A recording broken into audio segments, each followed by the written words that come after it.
So tariffs are a tax, essentially. It's a tax. Now the question is, who pays that tax? Like, we're gonna tariff everybody and drill, baby, drill, right? And you've taken deficits on shipping and the difference between trade on countries and things like that. Like, oh wait, so you're giving money to some country that we've, for some reason we're helping. We don't know why. The whole issue that was going on with people coming into the U.S. Illegally through the southern border. To come in, they're handing them EBT cards with cash on them. So they'll raise prices in their country to help out with the import taxes coming to our country, but a portion of it's going to come to us and it's going to hurt our pocketbooks. So it's essentially a tax. Bro, pot is good. All the time? And all the time. Pot is good.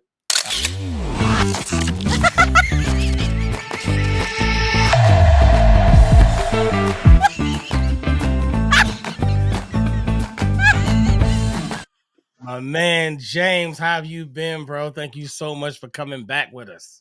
I'm good. Yeah, no, it's good to be back on here. Yeah, man, good to see you. You look happy. You look healthy. Things going good in your world? All's good. All's good, man. New baby on the way, and I know you guys have a new one too. Congratulations. Yes. Yeah, you got a little princess, right? Yeah, another little girl coming. So we're excited about that, which is it's good, man. After this one comes, she's due in late March, and it'll be 3 daughters. So same here. We are the princess tandem. Like we're the princess creating tandem. Yeah, we're all over it. I feel like you trying to beat me. I'm gonna let you win. If you want to go 4, you can go 4.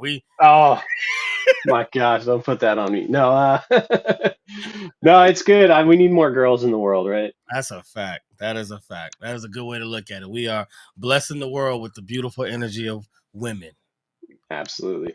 God-fearing, loving women from good families. That's always good. Yeah, absolutely. Tell the wife we said, congrats and all that. Can't wait for her to get here. I know she's ready. Women are always ready. It's like at a certain point, it goes from like a beautiful thing to an agonizing headache. Get it over with.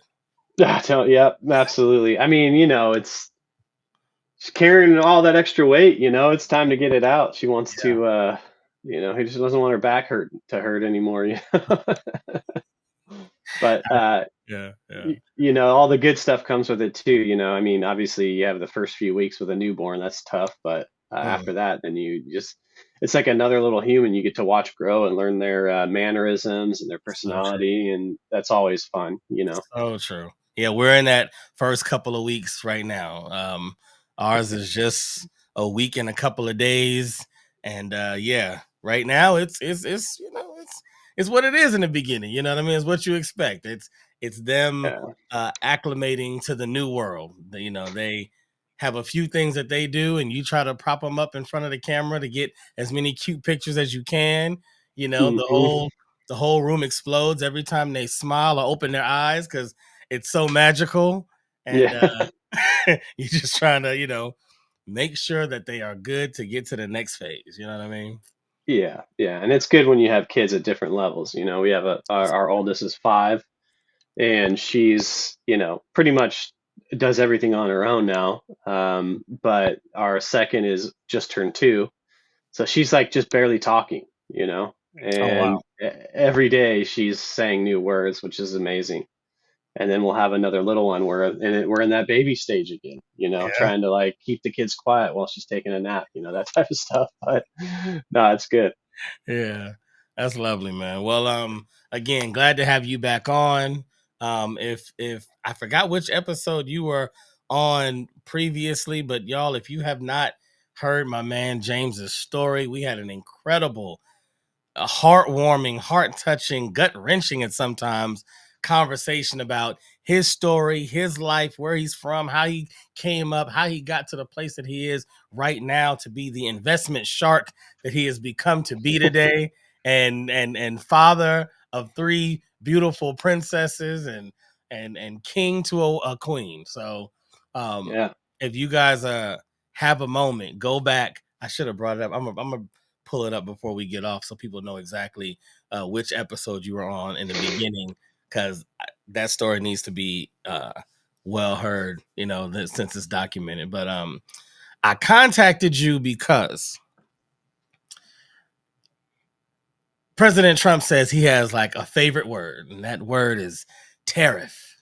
He loves the word tariff, and he's used the word so many times, and we've heard it so much in the news and in everywhere else. Is like, I don't really believe we all truly understand what the word means, what the impact of a tariff truly is. I just found out that it's originally an Arabic word. Had no clue. Like a whole different enunciation, and people would use it. It was used like a noun and a verb. So we use it like a tariff, but they would use it like I'm going to tariff you. Mm-hmm. I never knew that. So that had me thinking like, okay, yeah, we got all the talk about, the billionaires and all of that and how it influences, the top, right? The top of the top. But for us everyday people, we still don't understand what this is going to mean, how to prepare for this, how to project what tariffs are going to do, whether it's 200% of tariffs towards John Deere or 50% tariffs towards Mexico. Like, how do we even figure all that out? So anyway, all that brought me to, what the stock market is usually a good indicator of things. You know what I Mm-hmm. mean? It really like kind of shows us what our financial institutions and our overall economy, how healthy it is. So I thought of you. Right on. And I'm like, you know what? Maybe he can shed some light for us into this area that will kind of illuminate not only, what a tariff is, if you want to go into that, maybe why he might feel the need for these tariffs, but the biggest part is how is this going to affect the stock market, which will in turn show us how it might affect us in our, on the ground level. Yeah. Yeah, absolutely. Absolutely. Yeah, no. Thanks for bringing me in. It's good to be back here. And yeah, definitely check out that other episode. I can't remember which one it was either. I I'm gonna know get there was one real early on, and then we did one, the second one, which was maybe a month or so after that. I can't yeah, remember, 2 months or so. about how to get started investing. Yeah, that's Like right. Yeah. step one. Yeah, that was a good one too. Yeah, that's right. Yeah. Well, no, hey, thanks for bringing me on. I did have a write up for it.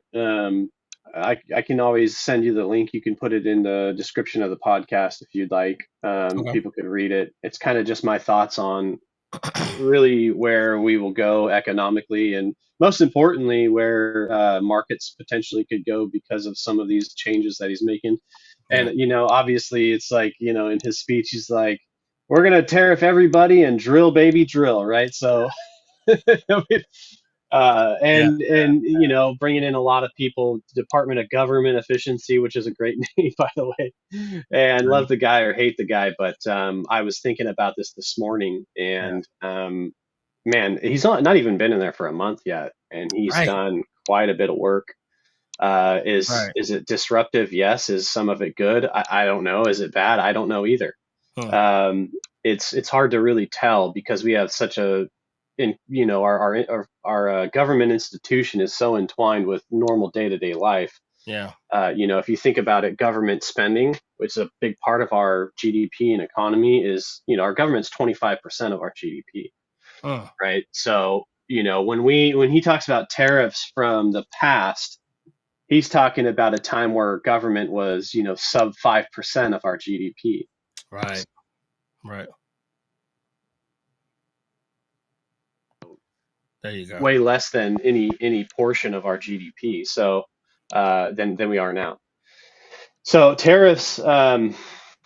If we go back to his first term, that was a big talking point for him too, right? Coming into 2018, there was talk about tariffs. He added some, and then really got hardcore into it in 2019, and they had some effect on the market. Not really until 2019, as they start really working themselves into the economy. the market was down over that time roughly 14% in 2019. But people forget, 2019 economically was actually not a good time. People talk. I know if anyone's ever paid attention to the news in the recent years, you hear about a lot about the yield curve inversion.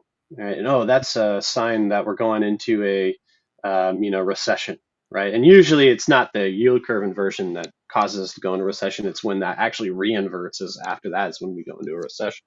Okay, hold on. And What is that? Yield curve inversion. What is that?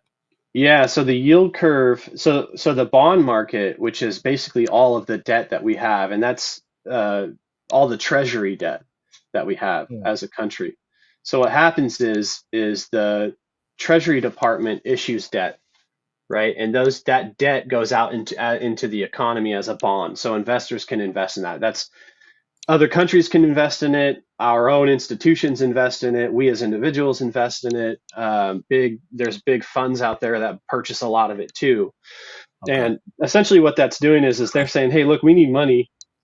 I'm going to take out. It's just like if we went to the bank and say, hey, look, I want to buy this house. Well, you're going to take out a loan. Right. What happens with that money when you take a loan out at the bank? It gets sold to different institutions, usually like Fannie Mae or Freddie Mac, right? Which are the housing authority type of corporations, right? Yeah. And they purchase that debt, hold it on their books. Your lender who you got the loan through just services it. So they're just basically taking your payments every month and sending the money where it needs to go, right? Taking their Mhm. little cut. So our government has the similar situation where if they need money, they're going to issue a debt, which is a bond, and that bond's going to be purchased by people around. That's how they're going to get that cash to continue funding everything. Hmm. And the reason why these tariffs have really come to forefront is number one. I mean, our current global debt, or sorry, debt in the U.S. not global, but debt in the U.S. is extremely high. I don't exactly know the number right now, but I'm pretty sure it's close to $30 trillion, Right. Right. It's always which high. is the high. Yeah, which is the highest it's been ever. And I think it's number one is it's a problem because there's many ways for us to pay back our debt. One of them is, hey, get to a balanced budget and start paying it down. The other way is, hey, we're just going to pay it back with inflated dollars. So it's like, Hmm. we'll go back to the home uh, example. When you purchase a home and you look at that, they give you the final payment. If they give you the amortization schedule essentially, Yeah. where it's like, okay, you're paying this much interest. This is how much you're paying now. When you're all said and done, this $400,000-500,000 home is going to cost you $1 million or whatever that number is. Maybe it's 750, but we'll go with $1 million just to make it easier. Okay. The reality is yeah, I mean, in today's dollars, $1 million is a lot of money, but in 30 years in the future, $1 million is not going to buy you nearly what $1 million would buy you today. So, for Mhm. instance, if you had $1 million in your bank account and you wanted to go buy a Ferrari, you're going to pay 350 grand or so for that Ferrari. Well, in 30 years, you might actually be paying $1 million for a Ferrari. See what I'm saying? So its purchasing power essentially changes over 30 years with inflation. So it's the same concept when you're paying your house off. Is like I'm paying $1 million for this property, but I'm paying it back with inflated dollars over time. So you're really not, the purchasing power is different, in 30 years than it is now today. So you're actually really not paying much more to it. That's why some people say, oh, should I pay my house off now before I retire, or should I just pay it off after I retire? And there's a big debate about that, and everyone's different. But essentially, you're paying it back with inflated dollars over time. So it's the Got same it. Makes concept sense. with our debt, right? Yeah. Yeah. As purchasing power goes down with those dollars, you basically have more of those dollars to spend to pay it down with in the future. So you're taking off debt right now, or they're taking on debt right now that they can pay it back with more dollars in the future, essentially. And it Huh. actually is a way to pay down that debt over time. The problem is we're taking on more debt than we can handle. I mean, especially if interest rates go up, and interest rates will go up with inflation. So it's kind of this double-edged sword. It's like inflation goes higher and interest rates go higher to kind of combat that. That's what our Federal Yeah. Reserve is meant there to do. Yeah. So this concept of paying it back with inflated dollars only works if keeping like a good pace of debt. Everyone knows you can't just take out tons of debt and, make a bunch of money off of it, right? Like you're not going to get rich with a ton of debt. Now, obviously, leveraging certain things is going to make you money, right? So there's some people who buy a stock and then they'll borrow against it to buy more, right? And Huh. that could make you more money. But you want to be prudent in that. You don't want to just go over leveraged into something because you can get yourself into some high risk. That That's makes essentially what we've done as a country is we've over leveraged ourselves and got ourselves into a situation where it's higher risk. huh. Because as interest rates go up, we owe more money on that debt. The country does. So, say if currently right now, just if we're at $30 trillion in debt and our interest rates were 10% on those, they'd be paying $3 trillion a year just for interest on those loans, right? Wow. And that's just interest payments to make sure that that money is not going to default. Yeah. And usually, treasury debt, which is debt issued by our government, is thought of to be like the least risky investment option. Now, it's actually less risky than cash. People don't understand that because the concept is if you have $100,000 in the bank and you leave it there for 30 years, that hundred same it's the same concept of inflation, right? It's like that $100,000 in 30 years is not going to buy you what $100,000 bought today, right? So you don't see your money fluctuate. Still says 100,000, and you might be getting a little bit of interest on it if you're just Right. in a savings account. Not talking about Right. money market or anything with higher Yeah. rates, but if you're in a savings account, you hold it in there for 30 years, even 5 years, right? You're making less money on it. Your purchasing power goes down by whatever inflation is every single year. So if it's Yeah. 2, 3, 4, 5%, that's how much your purchasing power goes down. So it still says 100 grand, but you Yeah. just can buy less and less with it. So Yeah. with treasuries, it's thought of as, the government, they're backed by the full faith and credit of the US government, right? So for us as investors, we see that as a safe haven, right? It's better than keeping it in cash because there's no, you're at least you're keeping up with inflation and hopefully a little bit more. Well, the problem is now you have this exorbitant amount of debt that the government keeps spending. So they're always hitting these budget deficits, right? And they always have to keep raising the budget, raising the budget, raising the budget, and they have problems doing that. Sometimes getting some of that stuff passed. Well, really, what we've been doing over the years is just saying, okay, let's turn a blind eye and keep raising the budget, keep raising the budget. And don't worry, I'm getting into tariffs here, but I'm kind of laying down the background of Yeah. like No, I get why. it. And now, real quick, before you keep going, when you're saying we kept raising the budget, we kept raising the budget, it sounds like you're not saying this is a single administration's issue. It sounds like this is over time. Oh yeah, this is you're This talking, is this is nonpartisan. This is Democrats did it, Republicans did it. This is just the way of the United States and how they operate in this world on this planet. Yeah, I mean, so since Bill Clinton, essentially, like Bill Clinton, we had one of the best fiscal policies, according to history, right, at the time. Okay. And let's just keep Clinton forward, right? Okay. We've continued to just raise our budget, and a lot of that goes to, War. well, a lot of it did go to, yeah, you're right. It went to war, right? I mean, that was a big problem. We spent 20 years in the Middle East, right? Uh, And that was very expensive. But a lot of it too, we started creating a lot of these like social justice type of, things that we wanted as a country to help people out within our own country, but also outside of the country. huh. And so we've just continuously raised the budget, and we've taken deficits on shipping and the difference between trade on countries and things like that. And so And give it's me an example of maybe like a domestic and an international social justice um add-on that it, we did that the government ended up taking on the debt for that particular thing. well, that's the thing is it's reality is it's our tax dollars. It's not really the government creates it. These laws get passed. But for instance, like one area we could think of would probably be farming. I mean, there's more, but let's think about farming, for instance.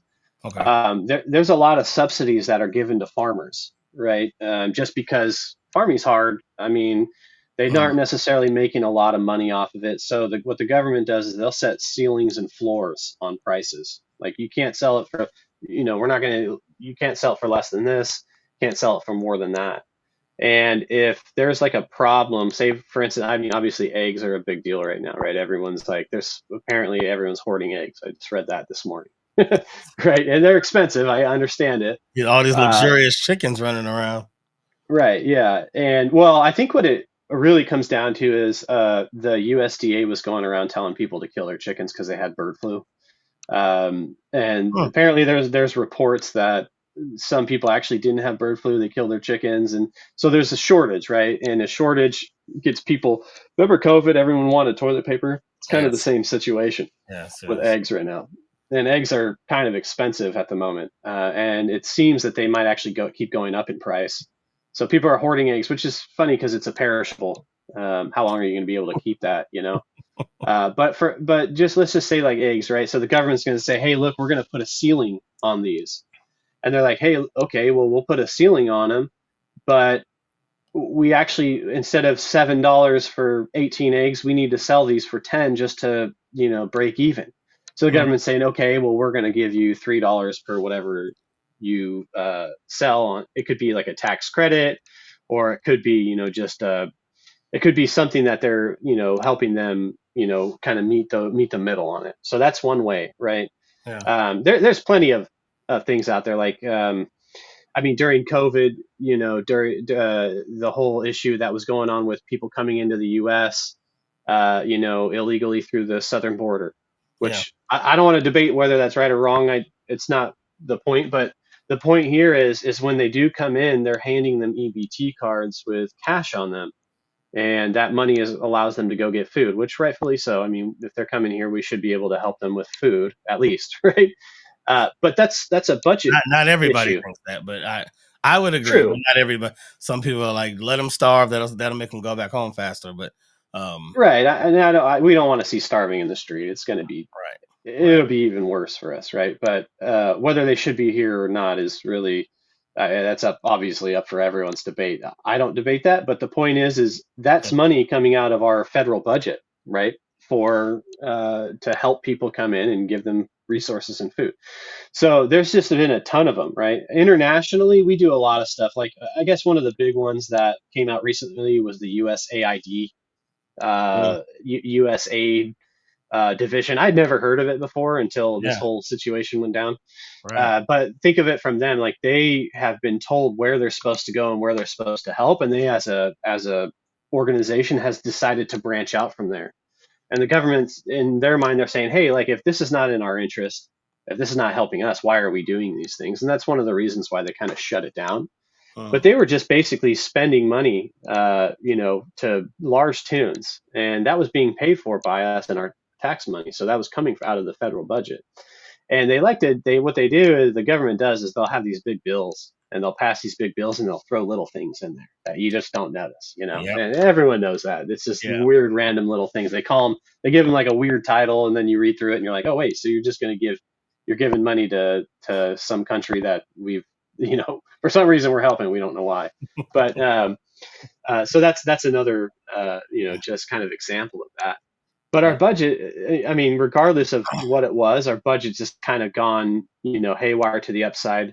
There's been, in people's defense or in some of our elected officials' defenses, they have come to, the congressional floor and the Senate and has said, hey, some of this stuff is just not right. I mean, look at Social Security, look at what we're doing over here, look at this. Like, this is not sustainable. We really need to figure this out. And Trump has come in, or the current administration as a whole has come in and said, "Hey, they're right. Let's actually do something about this." And one of the ways that they want to do something about this is tariffs, right? They also want to help U.S. citizens by lowering taxes, Right. right? So tariffs are a tax, essentially. It's a tax. Now the question is, who pays that tax? Right. Early on in his first term, the majority of that tax was passable on to the consumer, which would be us. Some of it is passed on to the importer or the person who's trying to import into our country, right? and some of it has been passed on to other people of that country. So they'll raise prices in their country to help out with the import taxes coming to our country, but a portion of it's going to come to us and it's going to hurt our pocketbooks. So it's essentially a tax. Now the question is whether or not that company or the importer of that product, whatever it is, has the ability to, or it just has any pricing power on that product. How can they price it? Right. So we've gone through, Mm. I mean, we all know a huge inflation move to the upside over the past 3 or 4 years, basically since 2020. And having pricing power as a company, importer, whatever the case is important if they can raise prices to deal with some of these tariffs or taxes. I'm not certain that they actually have the ability to do that. I don't know what the average American is dealing with in terms of the cost of groceries. I mean, I know what I am, and I know they're expensive. So I'd assume that everyone else feels the same way, right? Right. So if you had tariffs on products, and they have the ability, some of that, to be pushed onto the consumer, then it's just another way to raise prices. Will the consumer be able to afford those prices? I don't know. Will they? You'd have to answer that question for you and your family. But generally, my, I from my standpoint, is I would believe that they probably don't. Pretty much everyone's taxed at the moment. So will they be able to raise prices? Not as much as they think, I think. So I think the other country is going to have to deal with that. So what's been really going on with shipping and just trade between countries, especially us and a lot of countries, Uh-huh. is we have been they haven't been accepting as much of our product as we have been accepting theirs. So there's an imbalance there. And what the current administration's trying to do is, number one, since we are bringing in a lot more goods and services, saying, hey, we're going to put a tariff on you to bring it in. And it's a multi-step process. So his goal is not to really just come out and say, okay, our citizens are going to pay more for this. Yeah. He's thinking, look, we're going to put a bigger tariff on you, so you're going to be able to bring in basically less goods. We want more people to open businesses here in the U.S. We Mm. want to lower taxes for the citizen, for average citizen, Yeah. and we also want to get rid of like our bloated government. And he thinks that these will balance each other out, and they're not going to balance each other out right away, but over time, his theory, or at least his cabinet or whoever's helping him with this, believes that this is the case.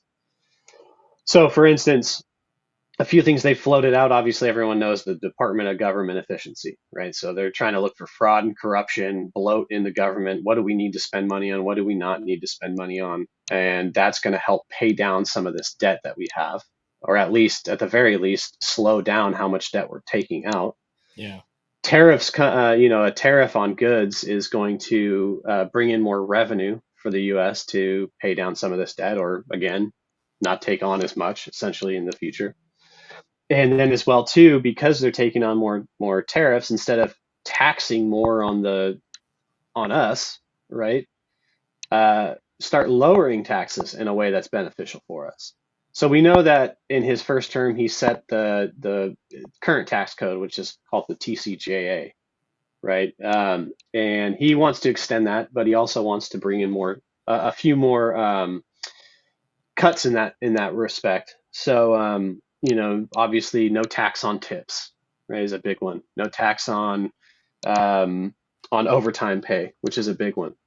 Yeah. I think the tips is actually probably a big one more for people who do work Yeah. in jobs where they take tips, Yeah. because number one, the data suggests that only 50% or something like that of tips are actually uh, um, put on people's tax returns. So they're only claiming 50% of their taxes, or Right. on their taxes. Yeah. If there's no tax on that, then there's no reason to not claim it.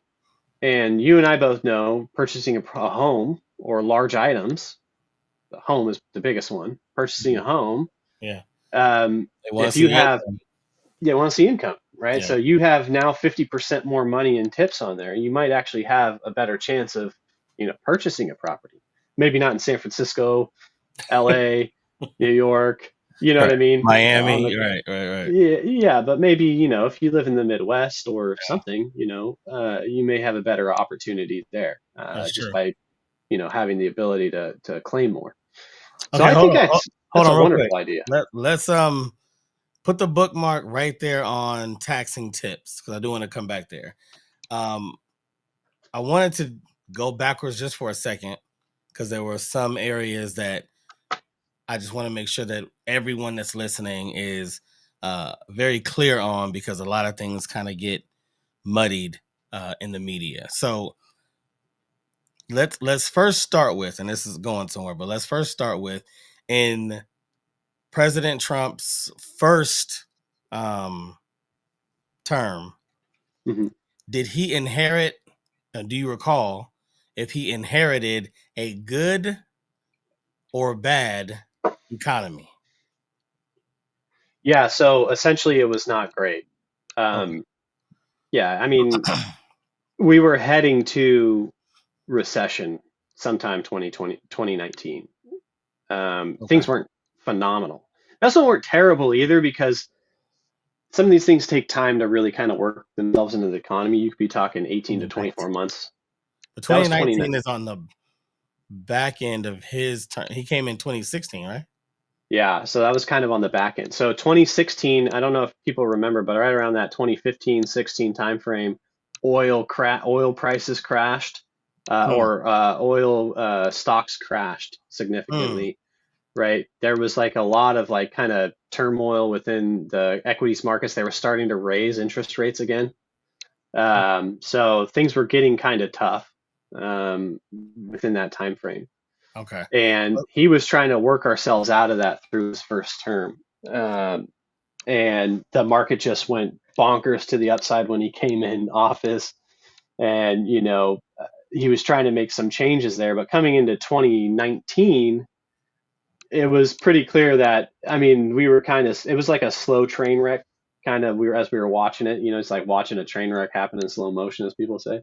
Yeah. So there was some changes that he made. A lot of he came in with tariffs, right? And that was probably the start of the inflationary experience that we were starting to witness. It also didn't help that when 2020 happened, the government just started taking on a lot of debt and giving out a bunch of money. So that was Yes. another reason why inflation started to take off. So we actually really didn't get to see the effects of the initial tariffs in the Okay. way that we would expect just Okay. because of COVID. Okay. So that means it sounds like he was more correct than President Obama because President Obama was saying that the the economy had been trending better since when he inherited it from Bush, right? Yeah, from Bush prior. So yeah, all But right. you're So saying it was more of a it was heading down. So I'm trying to make sure like as the baton gets handed over, we understand kind of where things are because then that kind of helps us understand why that next administration has specific desires and initiatives around the economy based off of the condition that they're receiving that yeah, baton in. You see what I mean? Uh, yeah, okay, so let's back up a little bit. In Obama's two terms, well, first of all, we had 2008 crisis, right? Yeah. We come out of 2008 and we're in shambles. Like I remember I was working at Morgan Stanley and we would just hear so many different types of, and this is 2010. So this is after the market already bottomed in 2009. We would hear like a lot of crazy stuff happening. People Right. didn't believe that we were coming out of the great financial recession in 2010. People like still held on to that into 2011, and then even 2013 markets up 35% or something like that, and people still think we're in a recession, right? Okay. So if we go back a little bit, 2008, what happened in 2008? We really just put a band-aid on it, right? We did a few items like we lowered interest rates basically to zero. So we did a lot of quantitative easing, which basically gave the federal government and individuals the ability to go out and buy houses, and all this stuff because we basically trended interest rates lower. Hmm. With quantitative easing, what happens is the federal or the Federal Reserve comes in and they start buying some of those bonds that we have, so those treasury debts that I was talking about earlier. They go and buy a whole bunch of them all along the yield curve. That forces interest rates lower because it's an inversely correlated type of a purchase. So if there's a lot of bonds on the market, right, that are out there freely for people to buy, they want them to buy so they have higher rates. But if you're Huh. going to buy a whole bunch of them, there's not that many out there, right? Then the rates on those are actually going to drop lower. And Gotcha. so it's also prices too. So as rates go higher, prices go lower, and as rates go lower, prices go higher. So it's inversely correlated. But the point of it is as we came out of that, they went on this quantitative easing path, which basically just was flooding money into the economy. And it's kind of a false way to show that we're doing better, if that makes sense. So Hmm. it's not necessarily that the economy was terrible, but we were on this path where it's not a real show of how things are working because Yeah. now you just have cheap money, it's out there freely, and we just continually overinflating the our government deficit. So it's all culminating into now. I mean, even through Trump's term, he really didn't take much to take down the deficit, right, that we had. And again, what we're at, you can go to the U.S. debt clock. I think it's usdebtclock.org or something, and you can see where we are. Usdebtclock.org. I'm going to type it in and just read it off for you. A national debt clock, usdebtclock.org. So we're at $36 trillion in national debt. That's $323,000 per taxpayer that we have of debt. We have federal tax revenue of 5 trillion, so we're $20 trillion difference there. So we're nowhere near a balanced budget, but obviously, like I said before, I mean, it's possible that, we can start paying this down. It just may take us a decade or two. So the point of it is economically, we are doing well because there's a lot of free money moving around there without anyone to say, hey, like, this is not right. We need to do this a little slower. Yeah. So in his second term, he's saying, hey, look, like, how are we going to make these big changes within government? In his first term, he wasn't a politician. He didn't know what to do. He didn't really understand how things worked from the federal government standpoint. In this term, he's a lot more in tune with that. So he's, in the last 3 weeks, he's done, a year's worth of work essentially. So we're hoping that, he can start making some of these big changes, and some of these big changes are going to happen with tariffs. At least he hopes, and I have a hope for that too. I'm skeptical that they'll actually work the way he thinks because I think there's going to be a lot of roadblocks.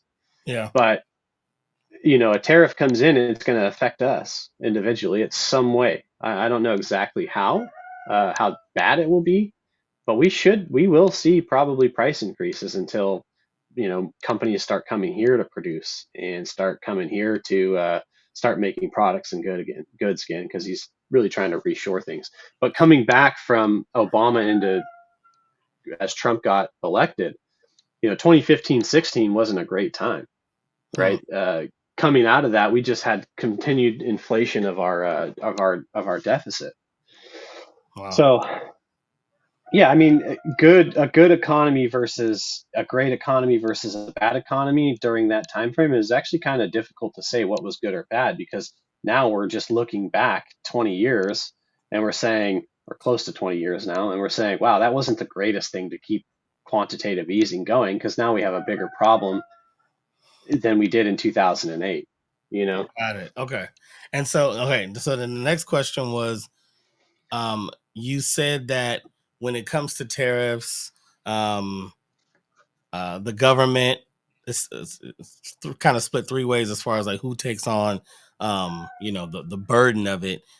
It's the consumers on one end, the sellers on the other end, and also the government that's kind of in between, right?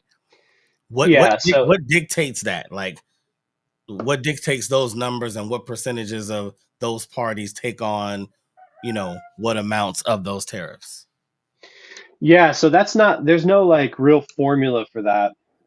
except for what can they change in their pricing power. So if they can price it into the market for consumers, they will. Absolutely. If they could do it 100%, they will. Say, for instance, iPhones, right? Let's take iPhones, for instance, Yeah. right? Say they're coming from China and all of a sudden there's a 25% tariff on iPhones. We already know iPhones are expensive. Say they're $1,000, right? And we know they're more than that, but let's just say an iPhone is $1,000 Right. Right. and there's a 25% tariff. If Apple can charge $1,250 for an iPhone, they're absolutely going to try it, Right. right? They're not going to take on the burden of themselves. Hey, we're importing our goods from China there, and the Foxconn or whoever is making their iPhones now in China Yeah. is not going to take on much of that burden either, Yeah. right? Unless they have to. So if us as humans are saying, hey, look, like we're taxed out. I mean, there's people already right now. It's like they're saying, hey, look, I'm not even going to up. There's people who upgrade every year. Like, look, I'm not going to upgrade every year. I'm going to upgrade every 3 years now. So now if they still want to create revenue, Apple, for instance, they want to create revenue. They're not going to be, if you at $1,250, people are saying, hey, look, I'm going to wait 3 years. Maybe they say, okay, maybe we'll put 1,050. The person, the Foxconn's going to have to take $50 an iPhone, and we're going to have to take 100 or 200, whatever the case is, right? Mm. 150 hit, right? And there's always profit in there, so they have some wiggle room to figure this out. So it's like, what can the market bear is Okay, really but hold the on. question. Then in that situation, let's just say the 25%, the 250. Let's say Apple says we'll take on 150, and let's say Foxconn, then that's the manufacturer in China. They're taking on the other $100, right? Hmm. So then, how does that benefit the economy? How does that stimulate the government? As it sounds like that's what the effort is. Well, How does so it change the yeah, so that 25% is going as a tax to the federal government. See what I mean? So Oh, say gotcha. So they're taking the yes, 250 per yeah. unit, and then now we're trying to figure out a way to get that money back. In the simplest terms, the federal government's taking that 250 from them. They're Yeah. already paying it. The companies are going to pay it, and then the company itself Right. is going to try and figure out who do we pass this on to? Us, the consumer, the company importing it, right? Or we're importing it, but Foxconn is shipping it. So Right. are they going to be able to like cut costs in manufacturing? You right? Are they going to be able to cut costs in something else to kind of balance that out, or are they going to have to just try and push it all on the consumer? And I just don't think the consumer is really at a point where we can take on more of that tax. So maybe in 2017, or sorry, 2017 and 18, when those tariffs first came in, we could take on more of that burden Yeah. as consumers, but I don't think we can take on much more of it at this point. So I think either the company's going to have to pay for it, somebody else is paying for it than the consumer if they want to sell product, But I think you right? bring up a great product because iPhone is almost like can't live without Yeah. kind of product, or just smartphones in general that are mainly made somewhere else. So it kind of turns into, with certain items, being a benefit because they are just going to figure it out. You know what I mean? Like the exporting company is like, that's our biggest buyer. Like, we're gonna still make sure this works. So if I gotta eat $100, I'm gonna eat $100, right? If I gotta Well, eat 250, it's still, as long as it benefits my book still, because I'm pretty sure that at the amount that they actually spend on parts and labor, to actually create the device, the yeah. amount that we're buying it at, there's so much markup in it already that I'm pretty sure even with that tax, you're still not cutting them off at the knees as a business, right? Well, I think with Apple too, we have to remember like they have their cloud business as well. You have the iCloud that you have to pay for every month, and as people get more and more phones, like people aren't deleting the pictures off their phone. When they get a new phone, they're just getting more storage, and then they take more, and then it just goes on their iCloud, and then they have to upgrade. So there's a whole another business there. That's that true. they have, involved. Yeah. But that's just a small example for Apple. Like the whole point of this is like major scheme of the current administration is not necessarily just the tariff. The tariff might have some pain for us as consumers in the beginning for a lot of products. But the biggest point here is he's saying, hey, look, if you come over and you manufacture here in the US, we're going to give you a better tax rate as well. So we're saying, hey, look, we're only going to tax you 15% opposed to what the current tax rate on corporations is, which I think is like maybe 20%. And I could be wrong on that number, but I'm pretty sure it's close to that. So he's saying instead of 20%, we're going to tax you guys 15% to make your goods here in the US, right? So it's really in his mind, he's saying, look, we're going to tax people trying to move stuff here that we could make here. Let's get these plants rolling again, get jobs created in more spaces than technology, or government. Because, one of the reasons we have a large government now is because, like, what are you going to do? You're going to work in technology, healthcare, financial services. I mean, a lot of these things that we do are service based. We're not really building cars as much as we used to here in the US. We're not using manufacturing. We're not making as much coal with some of the past, administration's goals of getting rid of that. Which, so in his mind, he's like saying, hey, let's get these machines turned back on. Let's start creating products here in the US again and get this ball rolling on the economy. Is he going to be able to do that all in 4 years? I'm highly doubtful. But But my thing is, okay, so now that you tell me that bigger scheme, like kind of because I get the idea, but it doesn't sound realistic because it feels like once you add in the difference in the labor markets of what it costs to make something in China and what it costs to make something in America, and America, we want solid wages as we should. We have the property, land costs more. It's like we it costs more to do it here. And I'm saying, though it's great, let's do it here. But how is that going to? I don't see that 5% or 10% difference in what we tax you here as opposed to what we tax you in tariffs being a great enough driving force to do it in America, where now the labor might charge you 300% more than what you paid in China. You see what I mean? yeah, yeah. So you have to remember too, as corporations, they get taxed really differently than us as individual taxpayers. So Mm-hmm. like think of like Amazon, right? I don't think Amazon's actually ever showed a profit, and the reason for that is they keep reinvesting in their business. So if any business has any type of profit, that's what they'll be taxed on. Majority of businesses continue to reinvest. So businesses can come over here, start producing over here, reinvest in those companies for years on end before they actually start paying taxes on it. But the biggest event that he's thinking of is reshoring a lot of that stuff that we offshored over the last 20 years. So is it realistic that he can make it happen in 4 years? I don't think so. Is it a good thing that he tries to do this and get the ball rolling in that sense? I believe so, because if we look at wages and how wages have increased over time, they've been pretty, I mean, they've grown slightly, but they've been pretty flat in growth, and so being able to have a bunch of college kids that pay $200,000 for their college degree, and we have a lot of smart people coming out of school here, uh, you know, should they be have to go and they develop a product here and have to make it in China, instead of having to create jobs here that can actually be utilized by people here? Will it increase wages? I think it will over time. It's just, is he going to be able to do it in 4 years? Probably not. So this might be a couple decades situation that we have going on. And is it going to be possible for us to benefit from that in those next decade or so? I don't know. You know, I think if we keep everything status quo, where we're kind of moving right now, we're just kind of putting ourselves in the same position all the time, moving forward. So it's like there's nothing new is going to change. And I think that's really what he's going for. Like, we need a change. We need to figure this out. Is there going to be some pain in the short term? Absolutely. Is it going to be beneficial in the long term? Most likely.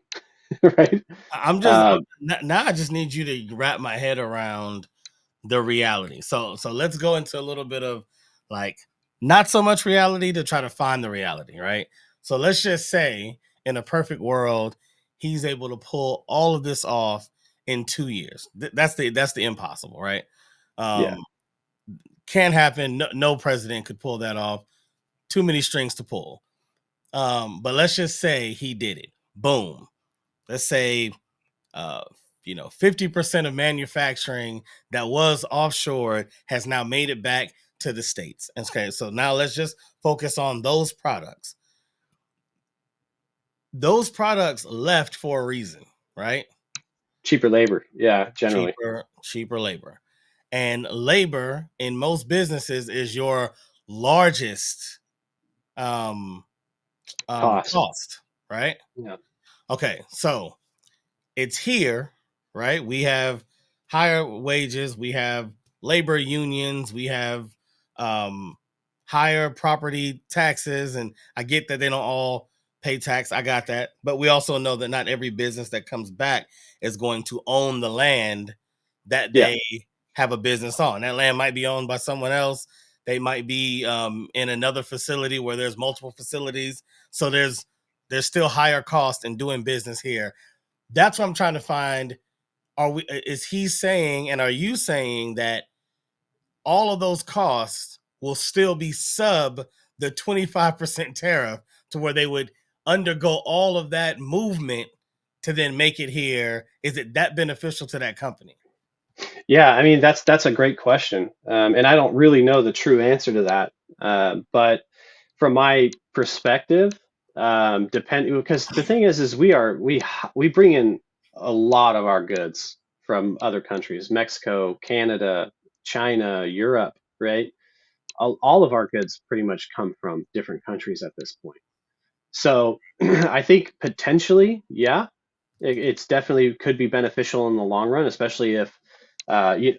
So it's like think of it this way: every dollar that we make and we spend in the Mm-hmm. economy, a portion of that dollar is somebody else's income and somebody else's profit, right? So a company profits from it, but somebody else's income is part of it Right, too.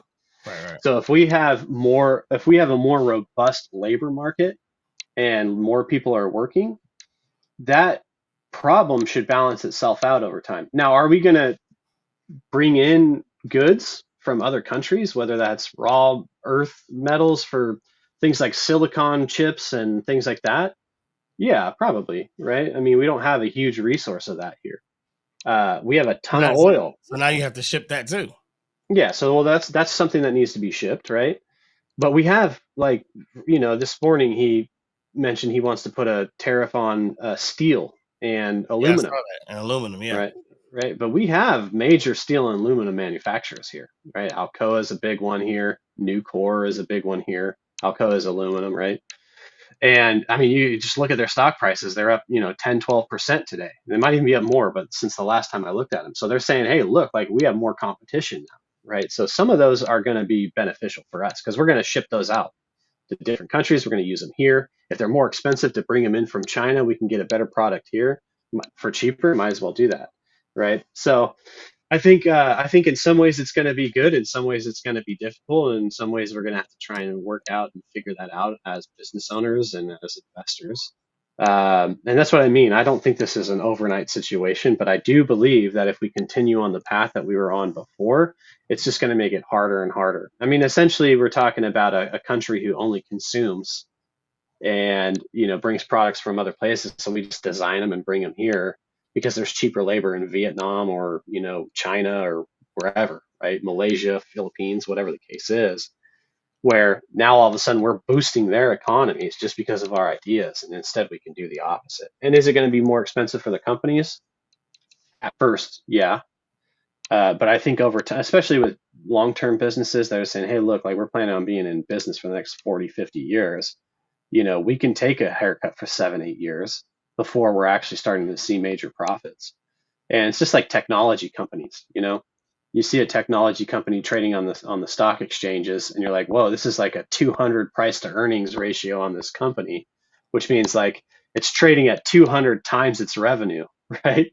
And why does it do that? Well, because it's very costly for them to get a product started. But once it gets started, it just starts coining money for them. And it's really, really beneficial, right? But that may take 7 years for that to really start working itself out.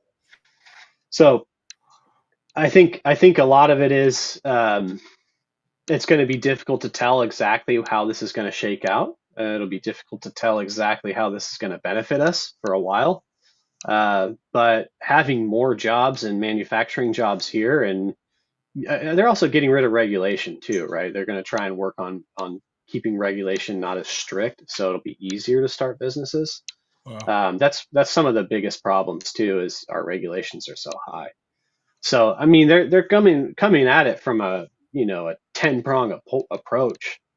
I mean, Um, I think the idea is phenomenal. I mean, I think that that's a benefit to the American people over time, like you're saying. Um, uh, it's just I'm having a hard time processing even over time. You know what I mean? Because as things change in America, they change in the rest of the world as well. And so, like, I just looked up the average salary in China is $16,000 a year, or equates yeah. once and once you convert it, it equates to 16,000 US dollars. Average in Hmm. America is 66,000 US dollars. Hmm. $50,000 of difference for just one employee, and that's like probably more of a mid to lower level employee, multiplied by a whole factory's worth.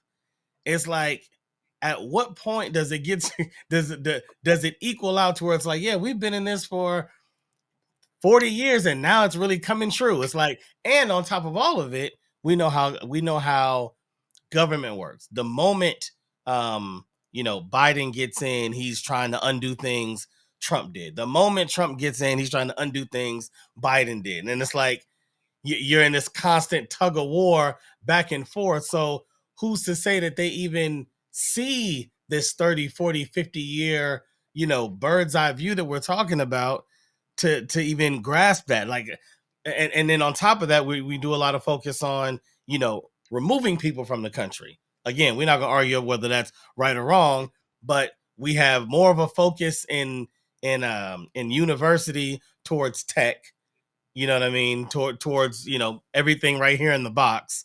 But Yeah. then we're talking about bringing more manufacturing, which there's not a big focus on manufacturing. A lot of people that are in manufacturing are on their way retiring out, and so we're talking about 50 years later where there's no focus on the manufacturing realm of America, whereas other countries it is. That it's hard for me to see that all those directions somehow lining up to this, like, whoa, that worked.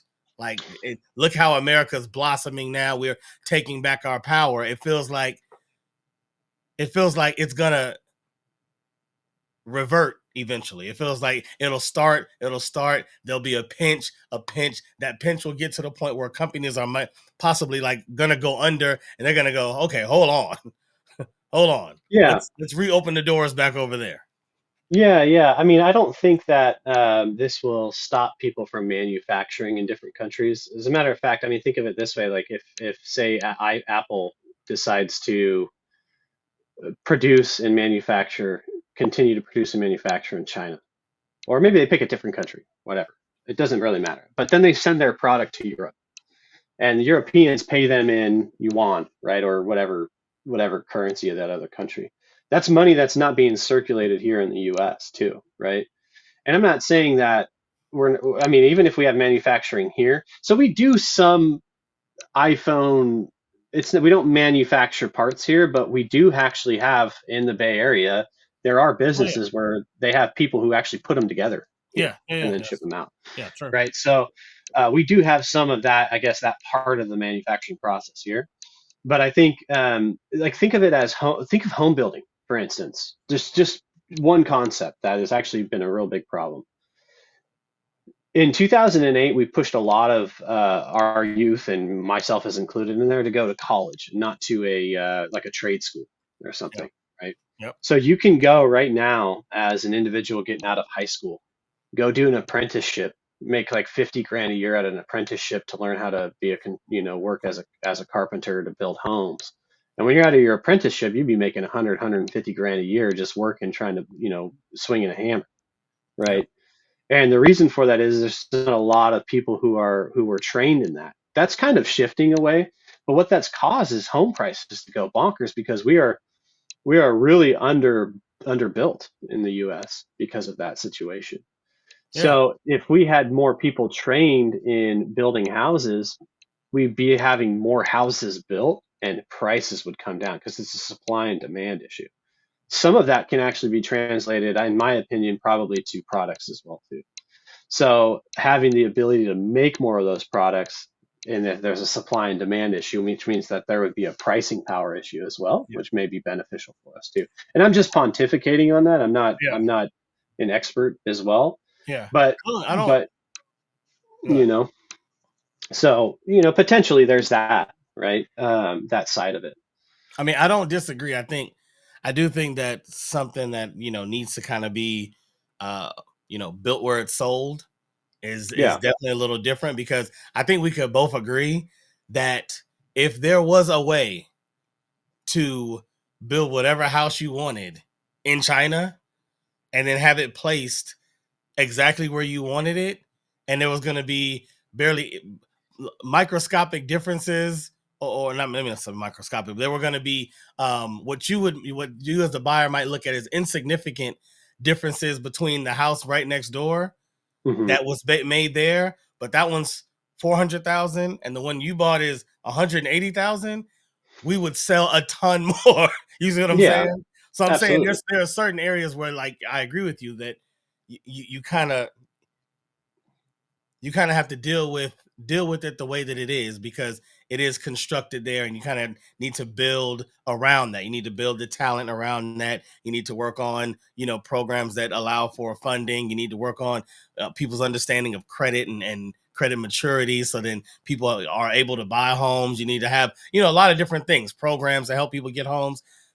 That works for the housing conversation, but when it is a product like a digital camera that can be made for either $40 or made for $240, and to be competitive, because we know not every company is going to bring all their stuff back. So if I'm going to be the only one, and now my camera is the only one that's 780, and for the same features, the rest of the market is at 375, it's like, you see what I'm saying?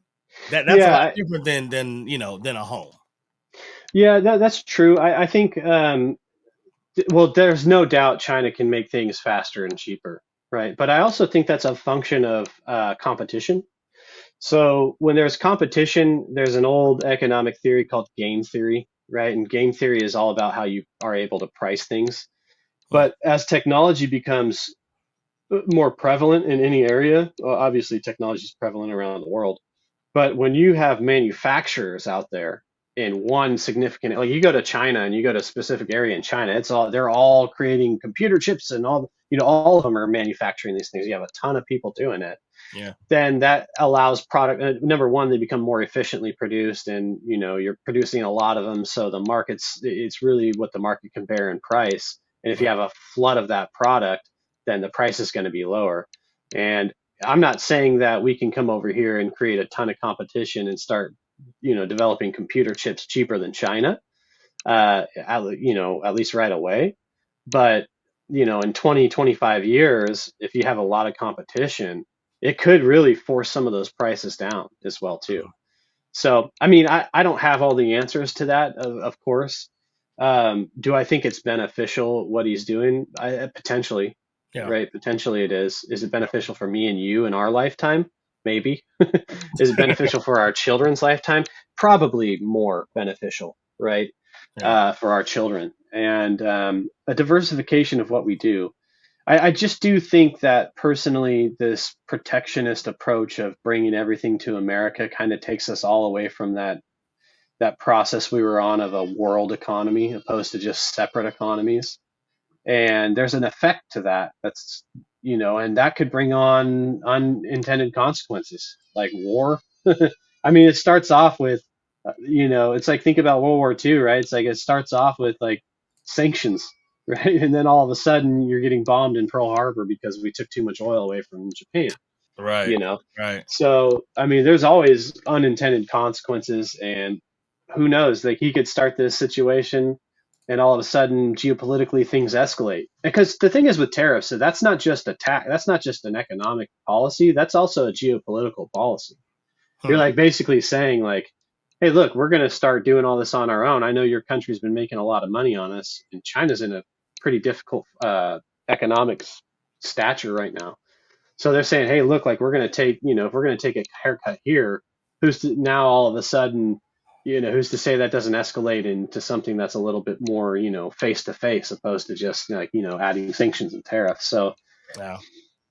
I mean, there's a whole lot to unwrap in it, Yeah. you Yeah. know, It's and interesting. It's definitely layered. yeah, Uh, and you bring up a lot of good points too. I mean, like, there's no way to actually tell how this will work itself out. There's no right. way to tell exactly how well it will work. Um, is it beneficial for us in the long run? I think it could be if it's done right. Is it going to be hurtful in the short run? Potentially, and how bad is that? It could be really majorly bad. Like, I think the one thing with Trump right now, though, is if we think about the tariffs, he's announced that he wants to do it. Wanted to start, he started with 10% China, Canada, and Mexico, right? 25% Canada and Mexico for not all products, but pretty much quite a bit of products. But as you noticed, he said, okay, we'll hold them off for 30 days. Yeah. So in my mind, I think, okay, he's kind of coming from, there's an old theory for business owners where they're just like, what's chaos theory? Let's like cause as much chaos as possible so we can get a handle on things. Huh. And there's chaos theory, like just even for you and I as small business owners, where we're like, okay, let's basically burn everything to the ground and try to rebuild it up again. There's a lot of positive that happens in that, and that positive usually comes out. You're more efficient. You kind of change maybe your process and your vision and your direction change. You know what I mean? Like, there's so many benefits to it. Yeah. Potentially, he's doing that where he's like saying, okay, we're burning everything to the ground and trying to rebuild this thing. And right now, if we start tariffing Mexico and Canada, I mean, there was already an article or a white paper that I read that said if we really went through with 25% tariffs, that would actually subtract 8% of Mexico's GDP. It would fall by 8%, and Canada would fall negative 5%. So essentially, Hmm. Mexico would have a negative GDP, and so would Canada. So in this type of instance, you're thinking, okay, who has the power? Apparently we do, or at least with Canada and Mexico, and we can use that as a bargaining chip. So let's go ahead and put 25% tariffs. So we're going to announce it, scare everybody, and then say, okay, well, let's come to the table and figure out what we can do. Okay, Mexico, we want you to bring up your military and start working with us because we're paying for this right now in many different ways, and your guys' government is failing people. That's why they're coming here. So Canada is a little bit different story. I mean, we've always had a major trade imbalance with them, and we basically are funding the Canadian economy by a pretty significant amount. So he's saying, hey, look, that's why he was making those jokes. Maybe you guys should just become the 51st state.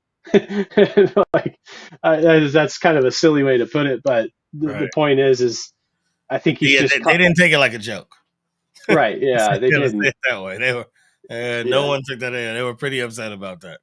Yeah, so it's just like, in my mind, maybe he's just causing as much chaos as possible. I think he will end up introducing tariffs to some extent.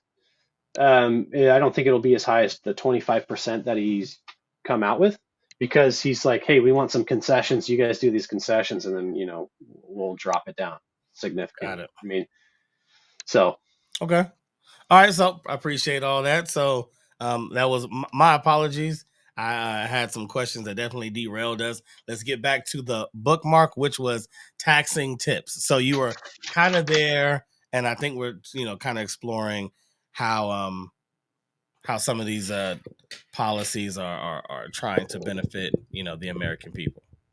yeah. So I know there was a lot of talk on the campaign trail of getting rid of the IRS, which I know all of us would love.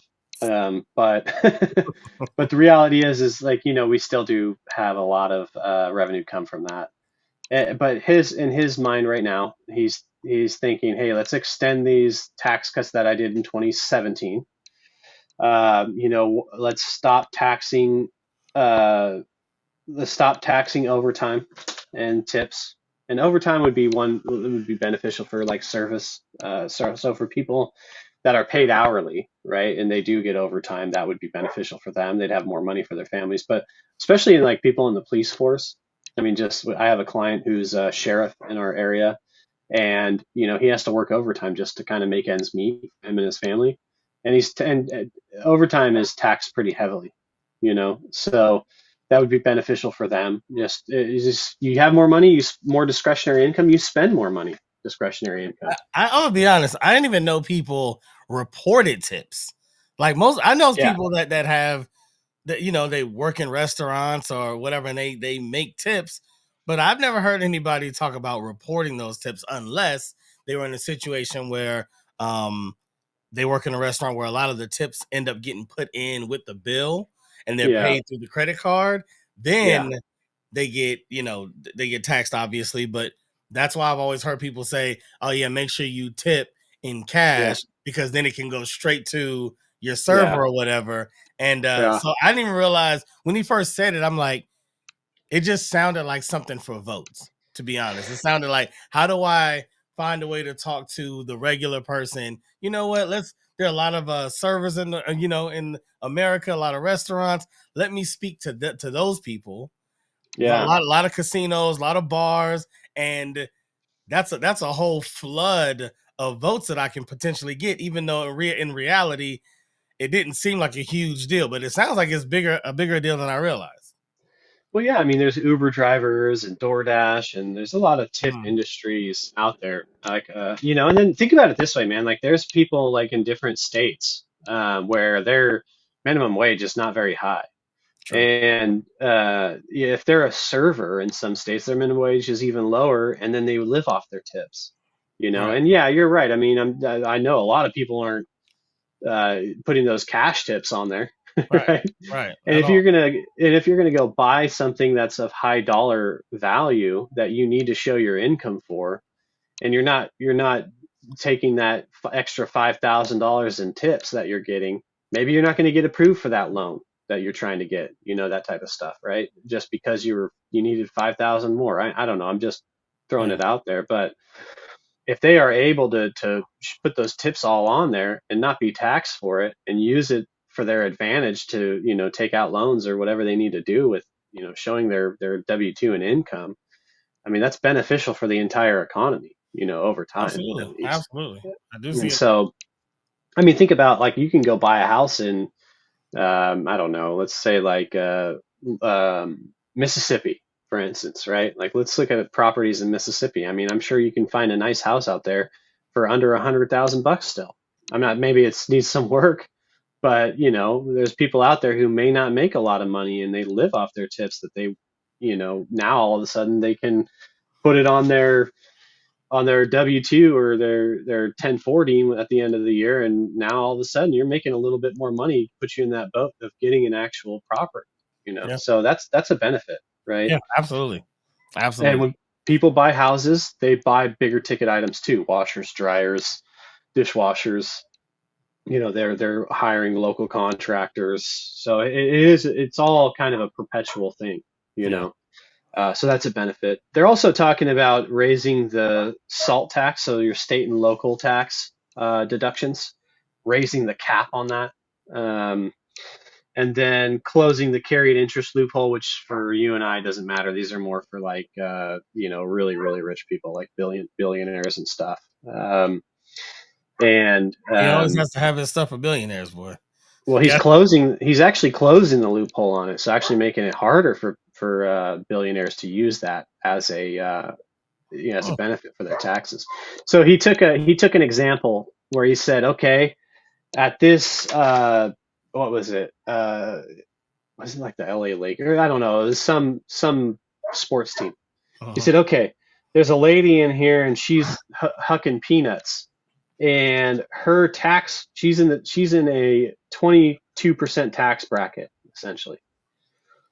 She's a single lady, single female, making whatever amount. She's in the 22% tax. I think it was like 60,000 or something. Then Okay. you have like who else is on the court? LeBron, maybe it's the Lakers. LeBron James. LeBron James is getting, he's making 200 million a year, and his tax bracket is, whatever, 36%, right? Then you have the billionaire who owns this place, who's making all this money on it. He's actually only getting paid he's only getting taxed 11% on his entire income. And Wow. so he was like, oh, that's kind of frustrating. Like you have a billionaire out here making a ton of money, and all of a sudden he's only getting taxed 11%. It was like 11.6 or something. You could probably find the article where he was talking about it. Yeah. Yeah. But the point is he's saying like this doesn't make sense. I mean, can LeBron James stand to pay 36% of his income? Sure, of course. But can this lady making 54,000 stand to pay 22% of her income in income taxes? I mean, that's pretty tough. I mean, especially if you're trying to live. And so, can this billionaire stand to pay 25% or whatever his income is, 36%, right? And a lot of that is the carried interest loophole. So essentially, if you go buy a sports team, you have the say a county or a state says, hey, you move your stadium here, and you're going to pay for all this, but we're going to give you a ton of tax breaks for the team, and then as well too, you're going to be able to deduct the cost of this off of your your assets, and there's a lot of deductions that they get to take. And so they're putting a lot of money out there, but they're also not being taxed even their fair share. So his whole point was, okay, well, we need to get rid of some of these Okay. deductions, and they're going to have to pay their fair share. And so, what is this loophole called? I think it's called the carried interest loophole, carried All right. interest deduction loophole. I, And I I'm want not an accountant, so maybe bring an accountant on to ask you to explain all this more no, for no, you. all good. I'm not. I won't hold you to it that severely, but carried uh interest Interest, loophole. yeah, All right. I'm gonna keep a note of that for both of us, and because I'll be honest, to me, that sounds incredible, but it doesn't sound in alignment with some other things that he did in the first term. So I'm yeah, skeptical. I'm oh yeah, skeptical. I'm skeptical of that's one of those pushback against the narrative things. It yeah, sounds really yeah, good. You know what? And he's almost trying to connect. Now, if yeah, he is, all great. Like I love it. I think that's phenomenal to even view it, especially coming from the air that he breathes in the yeah. billionaire world. So to say like, look at us up here. This doesn't make sense for us. That's Yeah. awesome. That's awesome. Well, hey, the one thing I find it hard to imagine that Trump can connect himself to the little man, like people like us, to the common person. He did. He said the word groceries. You don't remember that? Yeah, Groceries. It's such a who uses this word? Who says things yeah, like this? Groceries. yeah. But he's a billionaire. It's like there's got to be some displacement from reality. Absolutely. And but in his defense, it's like, okay, well, at least you're thinking about it. Those are types of things to think about, Yeah, I think and that's phenomenal. but I will say this. I think that one thing they're missing, and it's kind of interesting because, Elon Musk, I know people joke is like, Vice President Elon Musk, right? But, he made some major statements a few years back saying, hey, our birth rates are really low across the world, but here in the US as well. Hmm.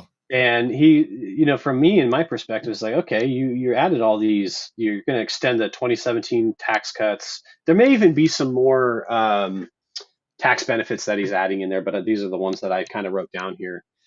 And why don't you add more tax credits for children?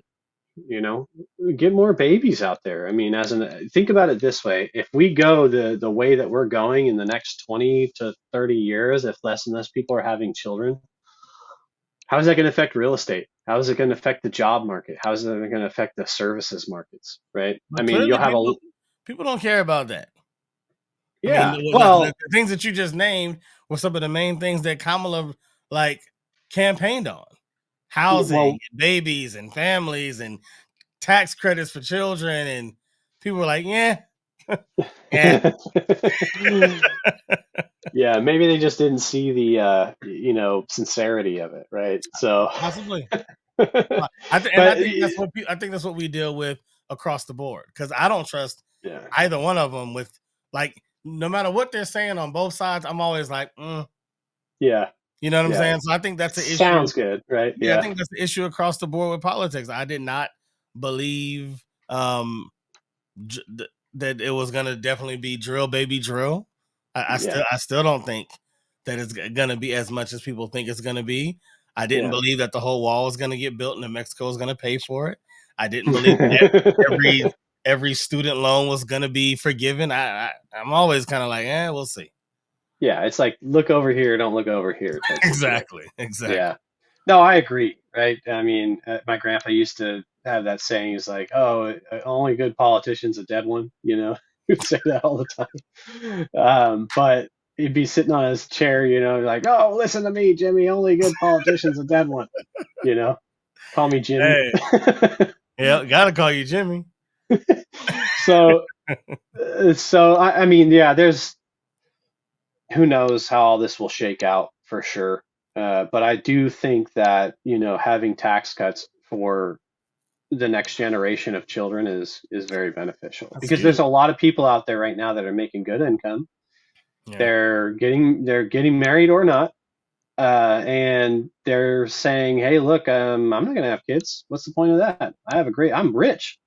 Like, what do I want to add some more stress to my life for?" yeah, Which I'm not saying children are stressful, but you and I both know. yeah.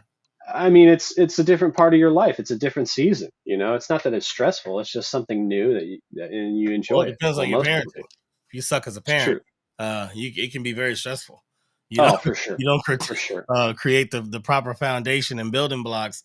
Your house can be a war zone. So Yeah, yeah. Well, that's my whole point with this was like, look, if you want to bring all this offshoring back onshore and you're going to, be a more protectionist country, then in 20 years, if our birth rates are low, what does it matter? We're going to yeah, need more people to work. And I mean, think about Social Security, man. Like, Social Security right now is basically a Ponzi scheme. There's no money in the bank. It's the money that comes in goes directly out to the people, and it's because we've dipped into it over the years for certain things.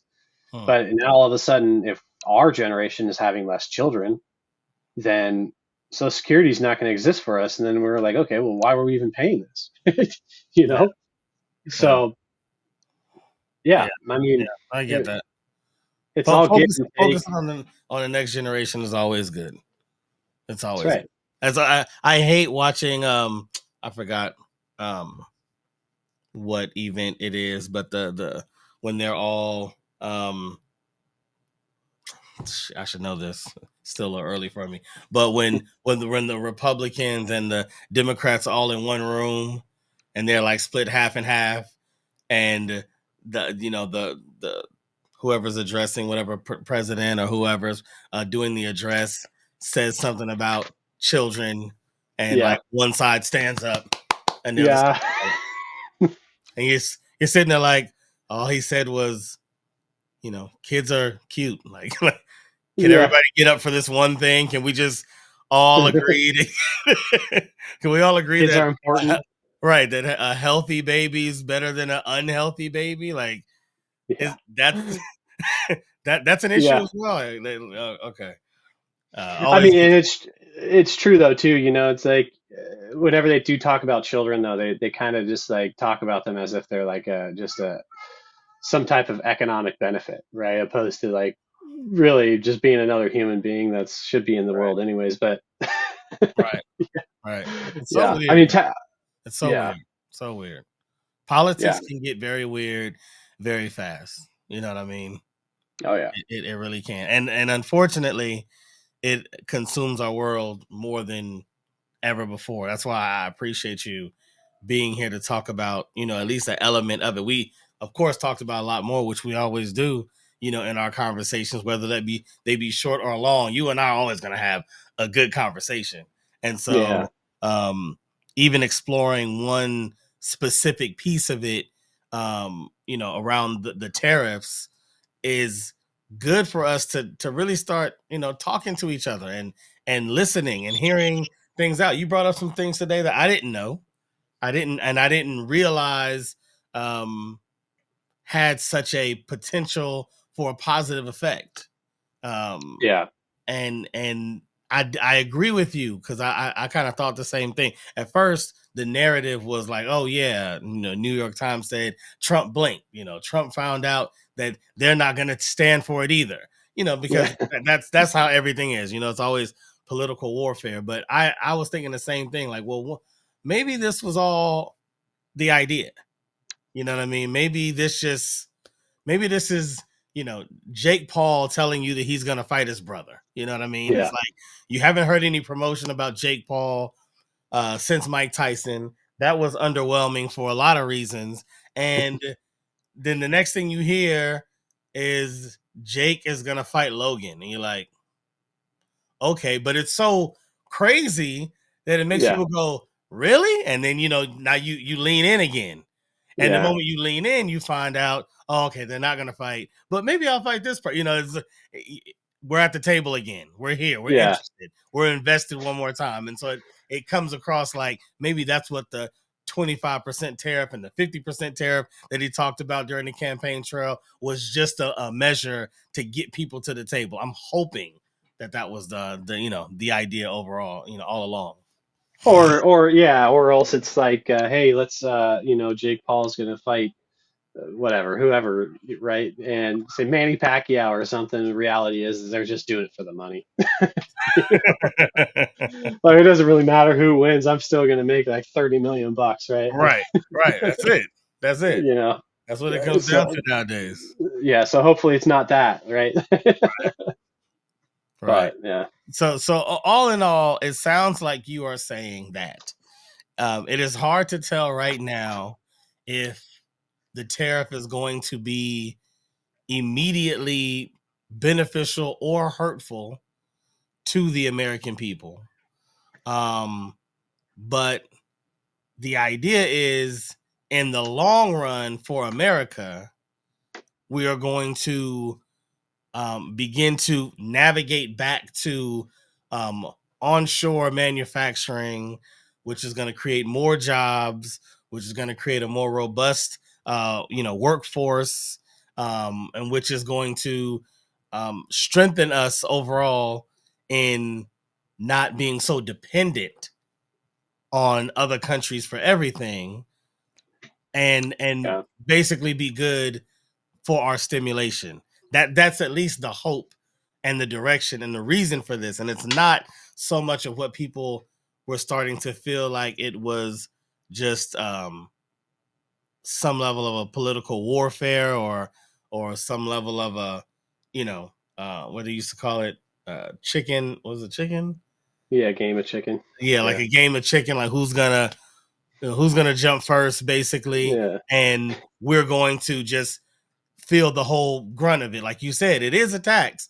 So when the left was saying he's going to put a 25% tax and he's saying I'm not putting a 25% tax, he was, but he was just unable to, and this is often his issue, unable to articulate it in a way to allow people to understand that, okay, yeah, it might be a tax, but this is why. This is the Well, reason yeah, tax. and there's more involved. It's not just the tariffs, right? It's like a 10-pronged approach that Right, he's right, going right, for. And I think the media kind of really focuses on the tariffs because that's probably the biggest news. But there's more that he's trying to do as well. right. So, I mean, yeah, I mean, you pretty much wrapped it up in a nutshell. I was going to mention one more thing, but it slipped my mind. So hopefully I can remember here towards the end. But Please do. um, yeah, so it's definitely more than just the tariffs, right? And it is a tax. It's just who pays for it. That's a much harder question to answer. You Right. know, is it beneficial in the long term? Possibly, potentially, Right. hopefully, All right? right. And on here, oh, I was going to say this. Oh, and some of this is national security involved because with some of the products we bring in from China, I mean, we've all heard the stories, right? Oh, there's something in the iPhone that can be triggered by some person in China. They can listen to you, right? But another big one is too is like just like the a lot of people are worried that our power grid will go down. For us to get those items has to come from China, and we're about 2 years out from getting some of those things, right? So some of it is definitely a part of that. I think I think a lot of it will be blamed on that, So, oh, well, this is a national security issue as well as, a personal issue. But reality is we have a ton of debt in the U.S. If we have too much debt and can't really start paying for that, our international investors will pull their money. Hmm. And we already have had people pulling them. China's been pulling their money out of our treasuries for a long time, and they're combating us with, away from using our currency, working with the BRICS nations, right? And that's a whole nother story. That's a political move, but also, that's a fighting stance. That's like a not an act of war, but it almost seems that way. Hmm. And you have countries pull their money out of our treasuries. We don't have enough money here as individuals to buy all those treasuries. So now all of a sudden you dump your treasuries, the world dollar is not dominant anymore. And then you have the US kind of in a precarious situation where we're no longer the dominant country in the world. And I'm not saying we're the best at it, but it's like my, one of our pastors says. He says, "Look, like I know what a Christian's going to do with this money.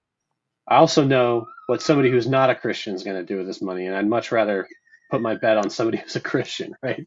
So it's like I'm not saying that there's no Christians in China and they're bad people and this and Yeah, that, I get it. but the point is like, who do you want to help run the world, right? Is it the U.S. or China? Yeah. So there's it's more than just one repercussion from just taking status quo, and that's where my point was saying is like actually what he's doing is something. And is it good or bad? It's going to be really hard to tell because there's so many moving parts, and we don't know what's going to happen in 4 years. We may go through another COVID type event, and then everything's just kind of back in the wind again, right? Like, I hope Yeah. not, but Right. that's the point. And do you think that, not do you think, do you recall any efforts from any other administrations um, to help navigate us through this same problem? Or has everybody else just kind of been, hey, it is what it is. This is the way of the world. It's kind of the direction America's been going. Let's just stay the course. We're still powerful. Or has anybody else had their own efforts to say, hey, there's a problem over there. Let's see if we can redirect the ship? Well, they've definitely done things more along the lines of like, okay, let's kind of make it in a way to save face, but let's not rock the boat too much.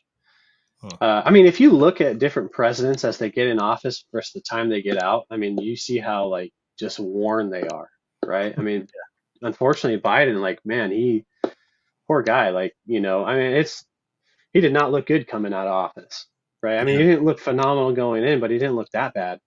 Right. And Trump, like, just like he's like a duck in a pond, dude. Like anything comes at him, he's just like it rolls off his back. I mean, the guy looks exactly the same he did, when he took office in 2017. So So I think at the same time he's just not scared to kind of like ruffle feathers, which is a good thing. And we really haven't had a president like that um, in a long time. And we're kind of in the final moments where we need something like that. And again, like I said, love the guy or hate the guy. I don't really certainly care for him 100%, just like I'm sure many people don't. But there's definitely something that needed to happen. Yeah, yeah. We don't agree with that. I think that's kind of, we all fall into, the personality of politics. You know what I mean? Because especially when, I'm going to say Obama really started it. Obama really was the first president that felt very transparent Hmm. and tried to make government transparent, and also had a certain charisma that people actually latched onto. You know what I mean? You kind of connected with him like you would your favorite comedian. You know Yeah. what I mean? There was a rhythm about him. There was a way about him that made you go, okay, okay, I can understand the way he put it. Or I can get on board with someone that thinks like that. And Yeah. then on came Trump, which felt like the same thing, just with opposite ideas. You know what I mean? It felt like another personality that for the people that attached to him, they could just connect. And oddly, because the people that connected with Obama, you can almost say like, well, yeah, that makes sense. But when Trump came out and Trump was like the billionaire that everyone knew as like the real estate mogul, and he was connecting with like the impoverished in Nebraska, I'm like, I wouldn't have thought that. Yeah. You know what I mean? Yeah. Was the connection. But I'm saying all that to say that I think due to that, it forced that can be polarizing, right? When you have Hmm. such strong personalities. And so Hmm. for every person that fell in love with Obama, I'm pretty sure there was one that just was distasteful to them. And Hmm. so then what happens is everything that person is about, you're just kind of against. Yeah. You don't really care if it's good or bad. I've had Yeah. people tell me that I've had Republicans tell me they just wish Biden were dead. And I'm like, what did he do? He's never Yeah. done anything good. Everything he does against America. And I'll bring up like the CHIPS Act and I'll bring up this. And they're like, yeah, nah, better off dead. Like it doesn't matter. You know what I mean? Like they've Yeah. made up their minds. And so that happens a lot. You know what I mean? In today's political realm, it just feels like if we like the person, then cool. And I think Trump unfortunately fell into that villain role for a lot of people. Even the Yeah. people that love him, you know what I mean? I think they're like his good villain, you know what I'm saying? To the point where, you know what I mean? It's not like they're championing him like a hero, but I think it's more like the more of in a villain sense that like, yeah, he might be the bad guy to you, but he's here to destroy you all, kind of thing, right? Yeah. I think people forget that he's a wonderful marketer. And I say it all the time. Wonderful That's him. That's marketer. all he's been doing. I Yeah. mean, like I'm talking about before politics with his show, with the Hmm. WWE, with movies and being at Home Alone. Like he's always known how to keep himself right there. Oh yeah, he would get influenced. Just he would write things for the Wall Street Journal. To if he wanted to get certain things done in New York, he would write about them in the Wall Street Journal as kind of set his precedence Smart. before he goes after it. I mean, the guy is a wonderful marketer.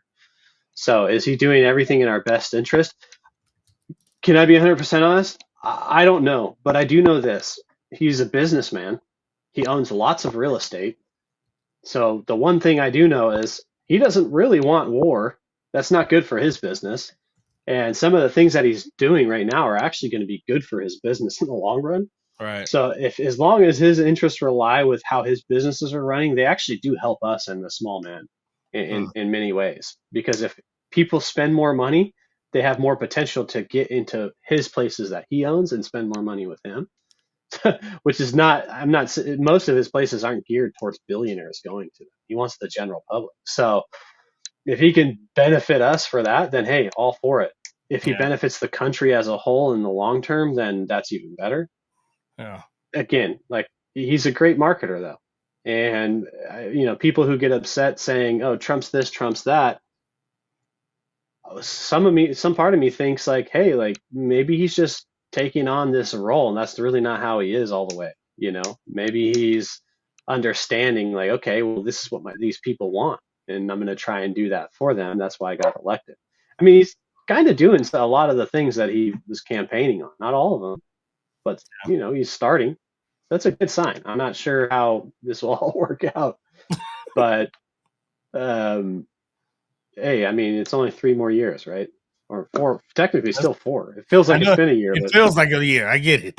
It hasn't yeah, even been a month, but it feels like a year has passed so far. But yeah, I agree. He is doing a lot of the things that he talked about. Some good that I do agree with, and I kind of can see the benefit. Some I'm as a humanitarian, I'm just not really for. yeah, Just personally, I do get the American way and things about America, but as we serve a higher power, and in that higher power, I'm not as much focused on the nationality of another human being, but more the fact that they are a human being. You know what I mean?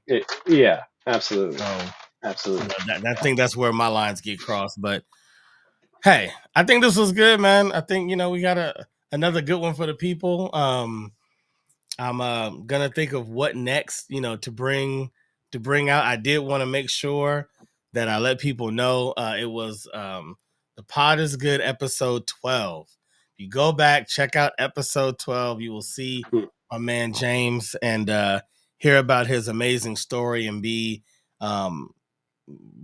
most likely inspired and but definitely captivated by his early beginnings. And then if you listen to episode 19, if you have any interest in being in the stock market, whether you're entry level or you're already kind of moving along, he gave some incredible information and insight into some methods and some areas of focus that could benefit you greatly in the market. So yeah, man, appreciate you. This is the third episode, another good one. Figure out what the fourth one's gonna be and get you back on soon, bro. Yeah, sounds good. I know it's like we get kind of deep in these things. I think your other podcasts are probably more entertaining, but I'm glad to be here. My goal is, like I say this, I want each episode to be the perfect episode for the person that is perfect for, Mhm. right? Because Yeah. if I have my guy Master Sheldon on and we're talking about kung fu the whole time, hey, maybe somebody could care less about kung fu. You know what I Hmm. mean? Maybe they heard another episode where I was talking to you, and they Hmm. want to hear somebody else's another person's life story because they Yeah. heard episode 12, and they turn on episode with Master Sheldon, and they're like, "This isn't what I want." But there's somebody that loves martial arts that will be enthralled to listen to him talk about the true origins of martial arts and them coming from Yeah. Africa and how they got moved to Brazil and then China and Japan. Like they would love that. So it's like Yeah. I hear what you're saying, and I wish I did better in kind of giving people a even kill throughout the show. They could just sit back and binge and get kind of a similar vibe the whole time. But hey, so is life. Nah. That's why I say it's a podcast about humans for humans. And one thing about humans is we all over the place. We have varied interests. We're diverse. We have even with one person. One night you're celebrating because your Eagles won the Super Bowl, and the next day you're in the hospital because you got bad news about a family member. Like Yeah. our lives are all over the place. So I try to keep the show the same way. Right on, man. No, I'm happy to be here. Thank you. All right, my guy. Next time, bro, I'll holler at you. Blessings to the family. Can't wait to meet the new princess. Yeah. And Sounds good. No, I appreciate it. and Yours too. thank you, man. Thank you. Yeah, we're gonna come and see you. We'll have to go you know, camping or go out in the water or something sometime soon. Yeah, man. You Sounds you owe good. me you owe me a fishing trip. I do. Sounds good, man. All right, bro. Pod is good. All the time, And all the time. pot is good. All right, bro. Talk to you soon, bro. All right, have a good one.